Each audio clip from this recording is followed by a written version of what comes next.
오늘은 이제 대나무 숲을 하나 간단하게 하고 넘어가려고 합니다. 뭐냐면, 지금 국정보고 관련한 이제 생중계가 이루어지고 있거든요. 제가 시청률은 잘 모릅니다만, 웬만한 시사방송보다도 잘 나올 것 같아요. 유튜브 방송들보다도. 관련해서 대통령의 국정보고 과정에서 알 수 있게 된 내용들 간단하게 몇 가지 정리해 드리도록 하겠습니다. 일단 국정보고를 받는 자리에서 그 말씀을 하셨어요. 이 보고에 대해서 숫자를 정확하게 말하라고 요구하는 게 아니다. 그냥 아면 아는 대로, 모르면 모르는 대로 답변을 해라. 그리고 모르면서 아는 체 하지 마라. 모르면서 아는 체 하게 되면 판단이 왜곡된다. 그래서 몰랐던 건 인정하고 그 부분에 대해서 알아오면 되는 거고, 뭔가 지적받은 내용이라든지 요구받는 내용에 대해서 성실하게 답변하면 된다라고 일단 전언을 하셨습니다. 먼저 제가 제일 충격받은 건 한국사학진흥재단 관련된 문의였습니다. 여기가 뭐 하는 데인가 봤더니 2010년도에 사립학교 지원을 위해서 만들어진 재단이래요.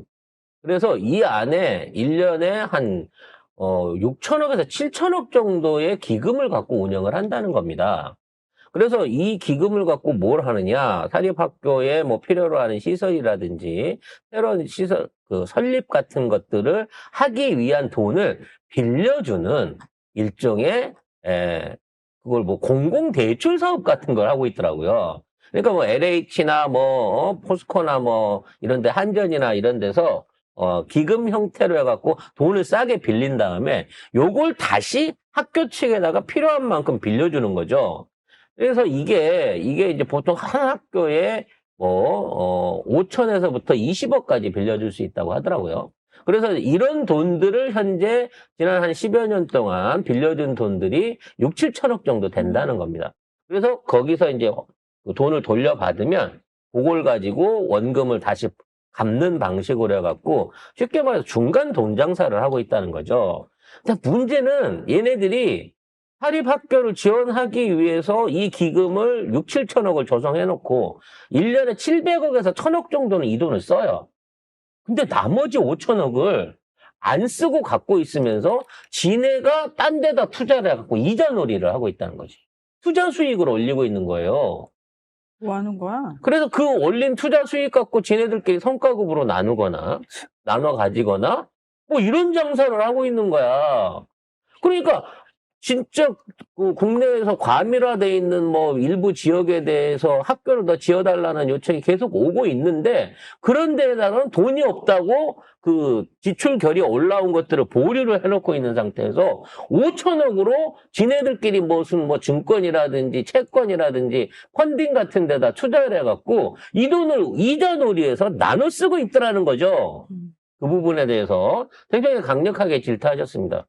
그런 식으로 아무리 국가에서 지원되는 돈은 아니라지만 필요한 용처가 있는데 거기에다 줄 돈을 잡아가지고 돈놀이를 하고 있냐? 라는 부분에서 여기도 통폐합을 하든가 아니면 운영 내규 안에 갖고 있는 조성된 기금의 최소 8, 90% 이상은 지원을 해서 써야 된다라는 식으로 뭔가 조정이 필요한 게 아닐까라는 생각이 들고요. 다음은 우리나라의 국립병원, 국립대학병원들이 있더만요. 예, 국립대가 운영하는 병원들이죠. 근데 이게 그동안은 다 교육부 안에 산하로 들어가 있었대요. 근데 이거를 보건복지부로 이전하는 작업이 현재 진행 중이라고 합니다. 그래서 대한민국에 있는 9개의 국립대학병원이 있는데 이 병원들을 복지부로 옮기려고 하는 거예요. 그래서 이 대학병원들을 공공의료의 영역 안에서 보건소나 지역 중점병원 산하에다가 통합을 시켜가지고 공공의료 차원에서 관리할 수 있게끔 지금 이전 작업이 진행 중이라고 합니다. 근데 유일하게 하나 서울대학교 병원만 여기에서 예외로 돼 있다라고 얘기가 나오고 있어요. 그러니까 서울대는 별도의 지역병원이긴 한데 별도의 관리 법령이 따로 존재한다는 겁니다. 일단 옮기기로 한 국립병원들은 지금 다 교수들이 반대를 하고 있다는 거예요. 왜 반대를 하냐? 이게 임명권이 그동안 교육부 쪽에 있다가 복지부로 넘어가게 되게 되면 병원 안에서의 지네들끼리 인맥으로 병원장 따먹고 주요 간부 따먹던 요 짓거리를 못하게 되는 거야. 즉 대학이 자율적으로 자율이 아니겠지. 의도적으로 병원 경영에 참여할 수 있게 되는 이런 형태들이 줄어들게 되고 지역 거점 병원으로 들어가면 장사를 맘대로 지들 편한 대로 못하게 되는 부분이 생긴다는 거죠. 하지만 이거는 빨리 실행을 해야 되지 않나라는 생각을 갖고 있고요. 서울대병원 같은 경우에는 이제 그 서울대병원의 담당자 얘기로는 서울대병원은 이제 의료 연구를 병행하고 있는 케이스들이 많기 때문에 여기에 이제 뭐 각종 여러 가지 의료용 AI라든지 이런 산업들을 진행해야 되는 차원이 있어서 이번에는 빠져 있다라는 식으로 변명을 하더라고요. 이게 뭐 서울대학 교수는 환자 치료보다는 연구를 더 많이 한다. 그렇기 때문에 빠져야 된다. 뭐 이런 얘기를 하고 있더라고요. 과연 그게 맞는지, 뭔 소리야? 그런 특혜를 서울대학병원에 주는 게 맞는지 앞으로 진행 과정 중에 살펴봐야 될 부분일 것 같습니다. 그리고 이제 복지부 관련해서 이 닥터 헬기 운영 관련해가지고 지금 전국에 이제 권역들이 12개 권역으로 비상 권역들이 나뉘어져 있대요. 그래서 그 12개 비상 권역 안에 있는 중증 의료센터들이 17개가 있다는 거죠.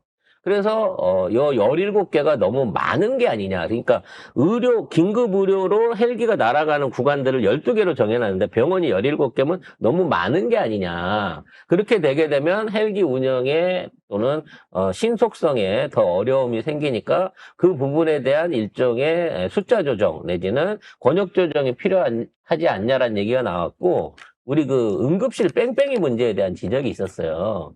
이게 이제 왜 응급실 뺑뺑이가 지금 일어나고 있느냐라고 물어보니까 원래 예전에는 2012년 이전에는 이 응급실에 그 응급차가 들어오게 되면 환자를 거부할 수가 없는 법령이 있었다고 합니다. 근데 그 법령이 없어지게 되면서 이제는 응급차가 병원에서 받아줄 겁니까 하고 물어보고 확인하고 가는 체계가 된 거기 때문에 병원들이 응급실에서 받을 수 있는 환자나 너무 심한 환자들 같은 경우에도 안 받아버리면 못 간다는 거예요. 맞아요. 그래서 그걸 법으로 강제할 수 없기 때문에 현재 응급실에 직접 구급차 운전수가 전화하는 게 아닌 중앙통제센터를 만들어 갖고 응급차가 그쪽에다가 환자 이송에 대한 정보를 주면 거기서 병원을 지정해서 내려주는 방식으로 개선을 하고 있는데 그럼에도 불구하고 안 받아준다는 거죠. 그래서 이 부분에 대한 행정력 내지는 시스템을 강화하는 쪽으로 앞으로 진행을 해서 응급실 뺑뺑이를 근절시켜라라고 하는 명령이 있었습니다. 문화체육부 관련한 그 감사에서는 뜻밖에도 문화체육부에 그 스포츠 토토를 이용한 체육기금이 1년에 한 2조 원 가까이 들어온다라고 하는 게 밝혀진 거예요. 그래서 지금 현재 조성돼 있는 기금이 3.5조 원 정도 되는데 매년 2조 원 정도가 새롭게 투입이 돼가지고 요 가운데 한 1조 7천억 정도로 그러니까 우리가 스포츠 토토로 2조 원을 국가에 보태주고 있었던 거야.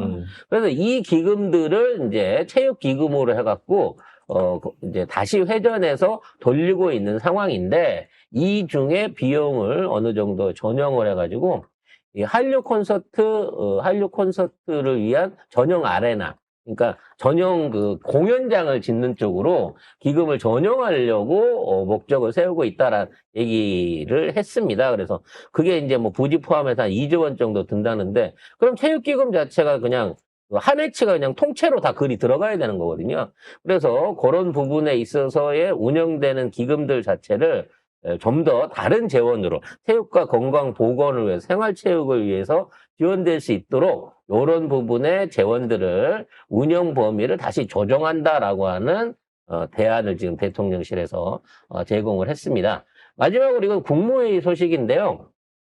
신안군이 전국에서 제일 유일하게 이제 햇빛 햇빛 연금이라 그래갖고 신안군 안에서 지어서 운영되고 있는 태양광 발전소들의 수익들 중에서 30% 정도를 주민한테 환원하는 방식의 기금 운영을 하고 있습니다. 그래서 뭐 전 주민이 다 받는 건 아니고요. 주민들이 이러한 협동조합 형태로 해갖고 출자를 해가지고 그 출자금에 따라서 1인당 배당을 받을 수 있게끔 일종의 이제 주민하고의 공동사업으로 지금 태양광 유치를 하고 있는 거거든요.